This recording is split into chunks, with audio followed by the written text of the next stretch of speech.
Muito bem, pessoal. Então agora a gente vai ver o padrão linear. Assim como a gente viu ali no filete, chanfro, espelhamento, nós também temos o padrão linear lá no esboço, tá? Então temos o padrão linear do esboço e temos o padrão linear do recurso tridimensional. Então eu preciso ter uma peça tridimensional primeiro, para daí poder aplicar o padrão linear. Então vamos construir uma peça aqui.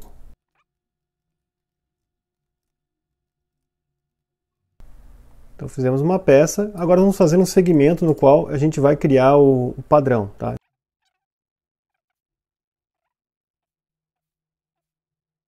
Está aí, ó.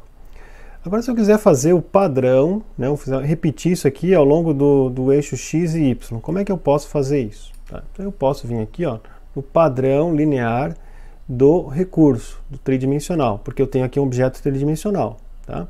Eu poderia ter feito lá no esboço, na hora que estava fazendo o esboço, podia ter feito o esboço, né, e ter criado o volume depois. Ou posso fazer aqui no recurso, tá? São só estratégias diferentes para fazer. Então, o resultado é o mesmo, tá, pessoal? A forma de fazer é a mesma que a gente tinha lá no padrão do esboço, tá? Então eu vou escolher aqui, ó, qual recurso, né, que eu quero. Aqui é recurso e aqui é face. Qual recurso que eu quero utilizar? Eu quero utilizar esse recurso aqui, ó. Tá? Eu posso escolher direto ele aqui, né? Ou posso clicar aqui no recurso, tá? Então é esse recurso aqui. Na direção 1, então eu tenho que indicar qual direção, tá? Então eu vou escolher, por exemplo, essa aresta aqui como direção, ó. Então na direção 1 eu vou colocar, vou botar aí 10 segmentos, tá? Vou aumentar um pouquinho a distância aqui, vou botar para 12, 15, 15, vou botar menos aqui, tá? 14 milímetros, ó. Então a distância entre eles ficou 14 milímetros, 15 segmentos nessa direção. Na direção 2 eu posso deixar só um, ou posso criar outros segmentos em outra direção. Vou usar essa aresta para indicar a direção 2. Então tem que clicar aqui e selecionar uma das arestas que indique a direção. Essa direção aqui, ó. Então eu quero que fique 3, 4. Vamos botar 4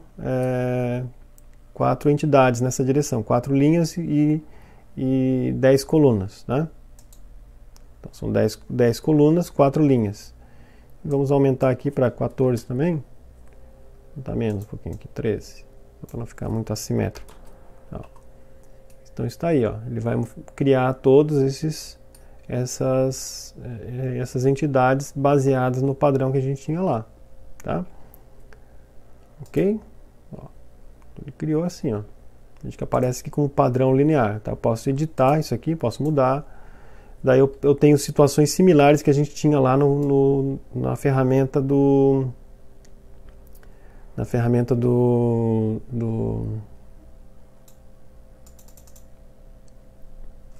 esboço, tá? Então eu posso botar aqui, ó, instâncias a ignorar. Eu posso escolher qual que eu quero ignorar, né? Eu tenho que escolher aqui essa, por exemplo, essa e essa. É uma que não vai repetir, né? Ele vai fazer o padrão, mas ele vai ignorar nessas 3 pontos, tá? Às vezes eu tenho um furo, alguma coisa aqui que eu não quero que ele repita, né? Mas eu não quero ter que ficar fazendo isso tudo em separado. Então é bem interessante essa situação, tá? Olha lá. Ok? Tem outras opções ainda aqui no padrão, né? Mas esse é o uso básico dela, tá? O uso básico dessa ferramenta de padrão linear, ok? Então é isso.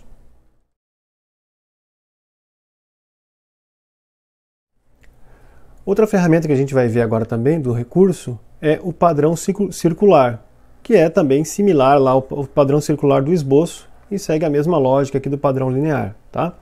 Então eu preciso fazer um esboço, preciso criar uma geometria em qual eu quero fazer o padrão circular, tá? Então eu vou criar um círculo aqui no centro, um furo no centro, tá? Para poder ter uma referência central aqui.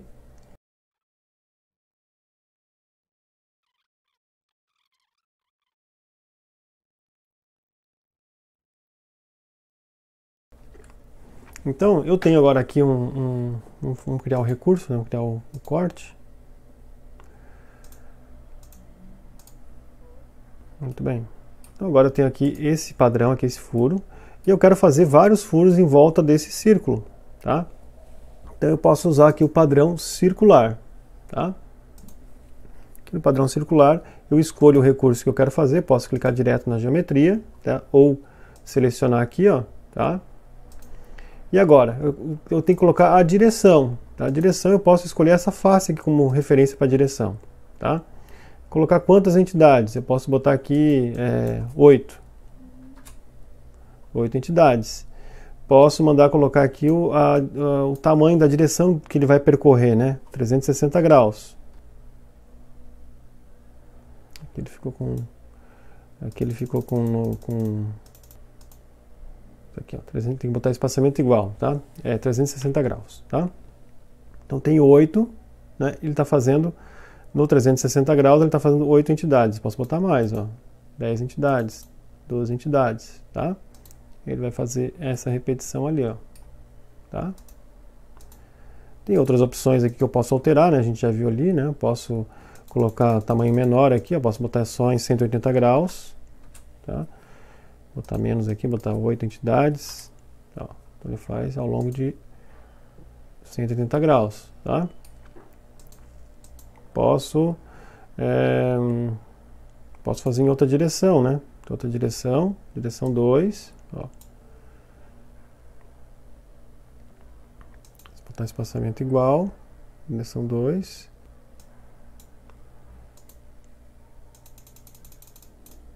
Posso fazer menor aqui, ó.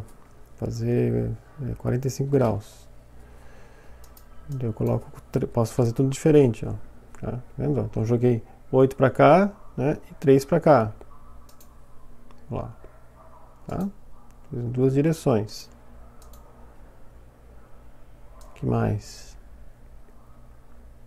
Posso ignorar também. Tem outras opções aqui, tá? Mas eu vou mostrar só a principal aqui, a função principal, para não confundir muito, tá? Ok, pessoal? Então também temos aí o padrão circular do recurso.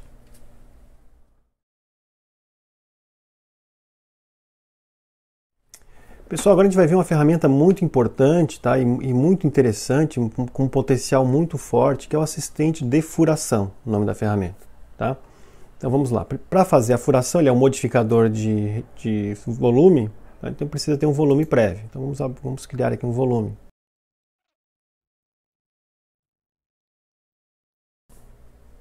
Então vamos lá. Temos aqui um volume, agora vamos usar o assistente de furação, tá? Existem várias opções aqui de furo avançado, furo com rosca, mas eu vou mostrar só o assistente de furação, que é o mais importante para nós agora. E nós temos aqui várias opções, tá? Então aqui, ó, nós temos, primeiramente, temos duas abas. Uma primeira aba define o tipo de furação que eu quero, tá? E a segunda aba ele vai definir a posição dos furos, ok? Muito bem. Então nós temos aqui vários tipos de furo. Furo com rebaixo, furo escariado, furo simples, furo roscado, né? Tarraxa reta, tá? Tarraxa afunilada, então a cabeça aqui do furo ele é afunilado. Um furo legado, né? Um furo em que eu vou definir de forma mais independente as dimensões, tá? Ranhura de rebaixo, daí a ranhura escariada, então são ranhuras já, aqui não é só o furo, aqui é uma ranhura, tá? Ok? Mas os que a gente vai mais usar é esse aqui, furo com rebaixo, esse aqui que é o furo escariado, o furo simples e o furo roscado, tá? Os dois mais usados, inclusive, são esses dois aqui, ó, a tarraxa reta, né, que ele chama furo roscado, ou o furo com rebaixo, ok? Muito bem, então vamos fazer primeiro aqui o furo com rebaixo. O furo com rebaixo é importante. Por que é importante essa ferramenta de furo? Porque ela está padronizada com o tipo de parafuso que nós vamos usar, o tipo de pino, parafuso que vai ser utilizado. Então, por exemplo, se eu quero aplicar um tipo de parafuso que eu já conheço, por exemplo, a parafuso Allen M6.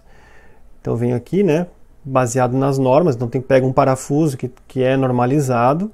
Então pega aqui a norma ISO, por exemplo, ó, e vou lá procurar o parafuso Allen sextavado ISO 4762, tá? Então eu vou comprar um parafuso ISO 4762 e vou utilizar ele no meu projeto. Então eu já faço os furos baseado nesse tipo de parafuso. Ele vai criar o furo com as dimensões para esse parafuso. Tá? Então eu vou usar um parafuso tamanho, sei lá, M6. Tá? O ajuste eu posso escolher ele justo, normal, folgado. Então ele pode fazer o espaçamento ali entre o parafuso e o furo justo, normal, folgado. Deixa normal. Tá? Eu posso fazer a condição final, posso fazer esse furo passante, fazer esse furo até um tamanho específico. Tá? Então normalmente para essa situação é passante. Eu posso deixar aqui folga para a cabeça, escariado no lado mais próximo, escariado na cabeça, escariado no lado mais distante. Tá? E não... posso deixar tudo aqui sem nenhum escariamento, tá? E posso usar aqui uma tolerância, ok?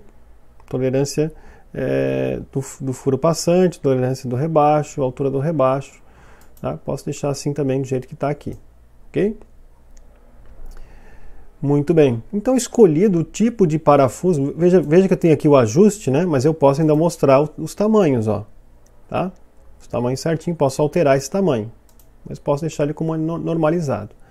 Uma vez escolhido o tipo de furo para o parafuso que eu quero, agora eu vou definir a posição que eu quero do furo. Então, o tipo está definido, agora eu venho aqui em posição.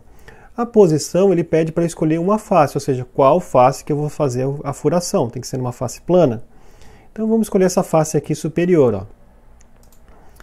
E agora eu vou posicionar, né, o furo. O posicionamento do furo ele é dado através de um ponto. Tá vendo aqui? Está selecionado o esboço, né? Estou fazendo um esboço, tá? Então, através de um esboço, ele vai posicionar a região onde vai ser feita a furação com um ponto. Tá? Então, nós temos um ponto aqui, ó. Então, eu posso criar pontos, ó. Então, aqui eu tenho feito um ponto, foi feito um outro ponto, foi feito um outro ponto, foi feito um outro ponto. Ok? Então ele criou pontos. E eu posso vir aqui e dimensionar esses pontos. Posso fazer um esboço mesmo agora, trabalhar com esboço. Eu posso vir aqui e criar linhas entre eles, né? Para alinhar eles. Tá? Posso fazer um alinhamento aqui, ó. E dar as dimensões aqui do alinhamento, ó. Daqui para cá eu tenho 30. Daqui para cá, até essa aresta, eu tenho 15. Daqui para cá... 15. Desse ponto até esse, tenho 30. Desse ponto até esse, tenho 35. E esse aqui, eu tenho 25. Então veja que está totalmente definido. Ó. Então eu posicionei posicionei a posição onde vai ficar os furos, né? Pô, mas eu queria mais um furo. Basta colocar mais um ponto aqui, ó. Então eu venho e coloco mais um aqui, ó. Tá? Ah, eu queria tirar um furo. Basta apagar um ponto, ó. Eu queria tirar esse furo aqui, ó. Eu criei mais um aqui, né? Ó. Ah, mas eu não quero esse. Tá? Então eu posso vir aqui, clicar nele e apagar, deletar. Tá? Fico só com esses aqui, ó. Está totalmente definido, o tipo está definido, a posição está definida, eu dou OK. Ele faz então a furação. Veja que tem um esboço aqui, ó, tanto o esboço da posição quanto o esboço do formato do furo. Tá? Dois esboços, tem dois esboços vinculados a essa ferramenta, a esse recurso. Tá? Então, se eu quiser mudar o parafuso, né, eu tenho que mudar aqui o padrão do parafuso. Eu quero mudar para esse aqui, ó. O ISO 40 grau C, né, o ISO 4016. Vai mudar, vai ficar um pouquinho diferente o furo, ó. É para esse parafuso aí, tá? Se eu quisesse mudar o tipo, né, vamos mudar o tipo de parafuso, o escariado vai ser totalmente diferente. Eu quero que seja assim, ó. Tá, ó. Vai ser para um parafuso aqui, ó. Parafuso, cabeça soquete, ISO 10642. Vai fazer um furo para esse parafuso, tá? Então, uma vez selecionado o furo, é muito interessante essa ferramenta, porque o furo está vinculado ao parafuso. E daí lá na montagem, quando a gente faz a montagem, que vai precisar adicionar parafusos aqui numa montagem, existe uma ferramenta lá que ele faz o preenchimento automático dos parafusos, né, dos furos onde tem os parafusos. E se eu tiver feito essa furação usando essa ferramenta, que tem o parafuso vinculado, ele já sabe qual parafuso colocar. Então ele já preenche lá os furos com o parafuso automaticamente. Então, isso facilita bastante lá a montagem, né, do projeto. Tá? Muito bem. Então esse aqui é o furo escariado, né? Tanto esse furo aqui escariado, tá? Furo com rebaixo, quanto o furo escariado. Tá? Se eu fizer o furo simples, ele não vai ter.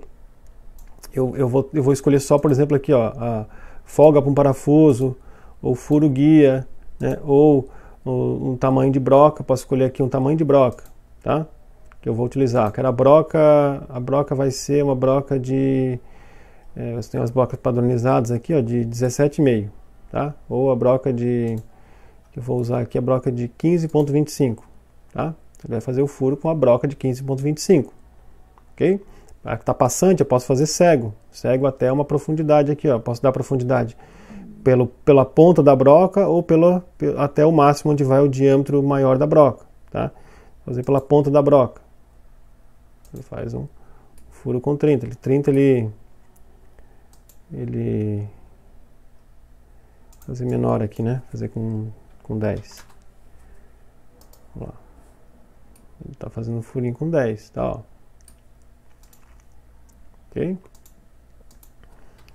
Posso mudar aqui, deixar passante.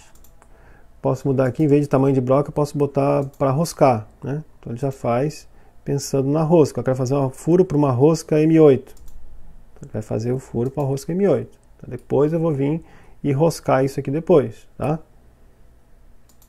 Posso fazer... não é muito usada essa opção ali, né? Posso fazer direto um furo roscado. Ó. Então, furo roscado, eu posso usar o padrão de rosca, padrão ISO, tá? Furo roscado, tá? Tem furo com roscado com assentamento, cano reto. O roscado é o mais simples. E vou fazer aqui um furo com, vamos botar aqui um M6. Vou fazer então um furo M6, tá? Eu tenho a opção aqui de deixar ele assim, tá? Mas eu prefiro deixar ele com a representação de rosca, ok? Com chamada de rosca, tá? Posso mandar escariar, né? Escariar o lado mais próximo, né? Pode deixar sem escariamento nenhum, tá? Então ele faz aqui, ele deixa a linha de chamada de rosca aqui, ó, tá? Se eu quiser inclusive deixar a rosca visível, né? Eu posso clicar com direito em cima de anotações aqui, ó, vir em detalhes e mandar botar representação de rosca sombreada. Então ele faz um sombreamento para representar que tem uma rosca ali, ó, tá? Não é uma rosca de verdade, é só um sombreamento para parecer que é uma rosca, né? Às vezes fica mais interessante para o projeto, né? Mostrar assim. Ok? A vantagem é que quando você faz esse furo roscado, lá no desenho técnico ele já aparece com a representação de rosca, tá? Aqui está como passante, né? Mas eu posso botar a seguinte situação aqui, ó. Posso deixar ela cego, tá? Então ele vai fazer um furo até um valor cego. E aqui, ó, ele mostra para mim, né, ele vincula para mim o tamanho do furo e o tamanho da rosca. Então o furo aqui vai ser com 20,45 e a rosca vai ter 15,45 de comprimento, né? Então posso mudar aqui, posso mudar para 10, tá? Ele já automaticamente ajusta aqui o valor para a rosca, tá? Eu posso mudar, né? Eu posso desvincular para fazer do jeito que eu quiser isso aqui, tá? Então olha lá, ele vai fazer o furo, né? Vamos fazer um corte aqui só para mostrar como é que está ficando aqui a rosca, né? Aqui, ó. Então ele está fazendo ali a rosca até um determinado valor. Vamos botar menor aqui para a gente ver.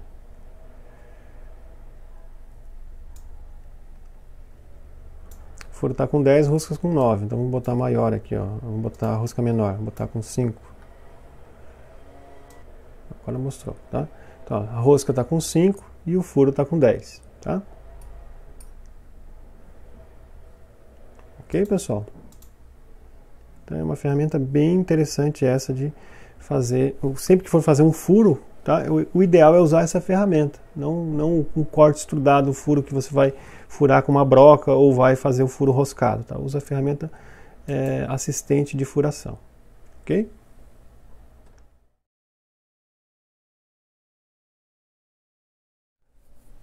Bom, pessoal, então agora a gente vai mostrar um outro recurso bastante interessante, só que é um recurso agora para criação de volume.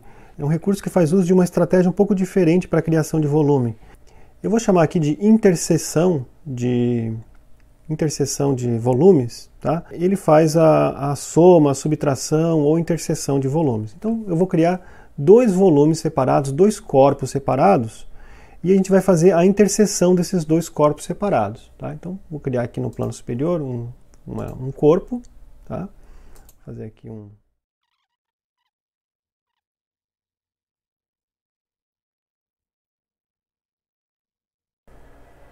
Então agora eu tenho esse corpo aqui que eu criei, tá? Agora eu vou fazer um outro corpo, tá? Em outra direção, tá? Então eu tenho um corpo, veja que eu tenho um corpo sólido aqui, ó. É esse corpo aqui, tá? Então agora eu vou criar um outro corpo. Como é que eu crio um outro corpo? Vou fazer um outro segmento de peça aqui, vamos usar essa face aqui, ó. Tá? E eu vou fazer agora um negócio diferente.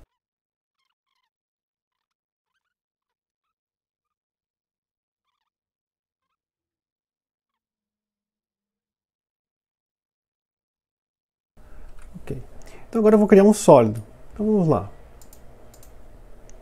Eu vou criar um sólido, outra direção, e vou colocar ele até o vértice. Até esse vértice aqui, ó. Tá? Então ele vai criar até lá. Ok? Mas veja que se eu der o OK agora, o que vai acontecer? Pelo fato de estar mesclado aqui, ó, mesclar resultado, ele vai juntar os dois recursos e vai criar um sólido só. Então veja que nós temos um corpo sólido somente, tá? Que é isso todo aqui, ó. Mas não é isso que eu quero, eu queria criar outro corpo. Então eu venho aqui, em vez de colocar aqui mesclar resultado, eu tiro mesclar resultado. Ele vai criar dois corpos. Então agora nós temos dois corpos sólidos, ó.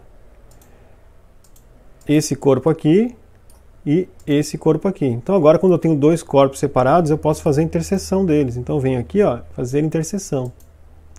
E daí eu posso escolher os dois corpos que eu quero fazer interseção. Esse e esse, tá? E daí eu posso fazer várias opções delas aqui. Vamos fazer a interseção, tá? Então eu venho aqui, clico aqui, fazer a interseção. E agora eu posso escolher o que eu quero, né? O que eu quero manter, o que eu quero tirar desses dois corpos. Eu quero tirar isso, eu quero tirar isso, eu quero tirar isso. Vou ficar só com esse segmento aqui, ó. Tá vendo? Então eu fiz a interseção dos dois corpos usando essa ferramenta aqui. Poderia ter mais corpos, né? Vários corpos aqui, ó, e fazendo a interseção deles, tá? Ó, então eu criei um corpo com uma geometria bem diferente, né? E se eu fosse fazer isso da forma tradicional, eu teria que fazer vários cortes aqui, né? Corte para cá, corte para lá. E daí aqui com uma ferramenta só eu fiz em todas as direções que eu precisava. Tá certo? Agora nós vamos ver uma ferramenta que é a criação de um plano de referência. Algumas vezes é interessante a gente fazer a criação de um plano, principalmente lá quando a gente faz uso daquela ferramenta espelhamento. Então é importante a gente ter um plano numa determinada situação e às vezes é interessante criar um plano. Então vamos iniciar aqui uma peça e vou mostrar como é que faz isso. Tá? Então veja que nós temos aqui os planos de referência, frontal, superior, direito. E quando eu crio uma peça, eu também crio planos, né, que são as faces da peça. Então vamos fazer aqui uma peça. Então veja aqui, ó, eu tenho o plano frontal, que está aqui, está coincidente com essa face. Eu tenho o plano superior, que está coincidente com essa face de baixo. E tenho o plano direito, que está coincidente com essa face aqui, ó. Além disso, eu tenho essa face aqui e essa aqui de referência, além daquelas três, tá? Só que eu posso querer, por exemplo, outra face. Vamos supor o seguinte, que eu faça aqui um esboço, crio uma geometria aqui, ó. Vamos supor que eu criei essa geometria aqui, ó. Mas eu queria espelhar ela para cá. Poxa, mas olha só o que aconteceu. Eu não tenho plano nenhum para espelhar ela para cá, tá? Como que eu faço para criar um plano, né? Agora eu preciso criar um plano para poder usar como referência para espelhar. Como é que eu faço para criar um plano? Então nós temos aqui, ó, geometria de referência, aqui no recurso, né? Geometria de referência. Então eu posso criar várias geometrias de referência, a mais usada aqui é essa aqui, o plano. Então eu posso criar um plano. Então eu posso selecionar aqui referências para a criação de plano. Então se eu fizer o seguinte, ó, se eu quiser criar um plano no meio dessas duas faces aqui, ó, intermediário entre essas duas faces, eu seleciono aqui, seleciono uma face e ao selecionar uma face ele já aparece isso, né? Então eu posso, por exemplo, criar um plano a uma determinada distância, ó, específica, ó. Eu posso inverter a distância, ó. Eu posso criar aqui numa distância, vamos botar uma distância de 20. 30 então, tá aqui, ficar em cima, ó. Então eu estou fazendo a uma distância de 30 dessa ali, ó. Então se eu der o OK, está paralela, né? Invertir, posso fazer mais de um plano, fazer 2, 3 planos, vários planos inclusive, tá? OK, dou OK, está criado ali um plano, aparece aqui, ó, plano, tá? Ele está visível, né? Se eu clicar nele, está visível, posso aumentar ele aqui, deixar ele maior para poder visualizar melhor, né? Isso não muda nada, tá? Eu posso deixar ele oculto, né? Sim, vou deixar ele visível, tá? E eu posso usar ele como referência agora se eu quiser espelhar, ó. Então venho espelhar, usar qual plano? Em vez de usar esses planos aqui, ó, eu uso esse aqui, ó. Espelhar quem? Espelhar esse cara aqui, ó. Então ele vai espelhar baseado naquele plano. Se eu mudar a posição do plano, ó, posso vir e mudar a posição dele, ó. O espelhamento vai acompanhar a posição dele, tá? Eu poderia, se eu quisesse criar o plano na parte central aqui, ó, tá? Sem atribuir valor, para que ele sempre fique no centro. Então eu poderia ter escolhido aqui a primeira face, tá? E ter colocado aqui uma segunda referência, ó, essa face aqui, ó. Vou botar aqui no plano médio, ó. O plano médio ele vai fazer no meio, tá? Porque como estava aqui selecionada a referência, se você escolher os dois planos ele não consegue fazer, tá? Não tem como fazer a uma distância selecionando as duas referências. Então vou botar plano médio, daí ele vai saber que é no meio entre esses dois planos que eu escolhi, tá? Qual que é a vantagem disso? A vantagem é que ele sempre vai ficar na referência. Se eu mudar aqui o tamanho da peça, ó, se eu mudar aqui para 120, ele acompanha. Ele vai sempre acompanhar.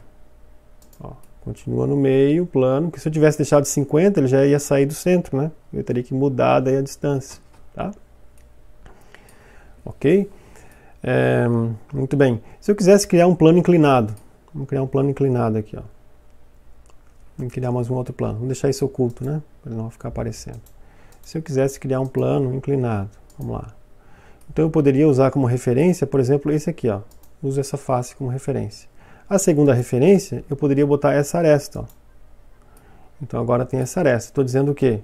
Que eu quero que seja perpendicular essas duas faces, né? Criar um plano perpendicular a essa face, né? Coincidente a essa aresta. Tá? Mas eu poderia, em vez de usar perpendicular, eu podia botar um ângulo aqui, ó.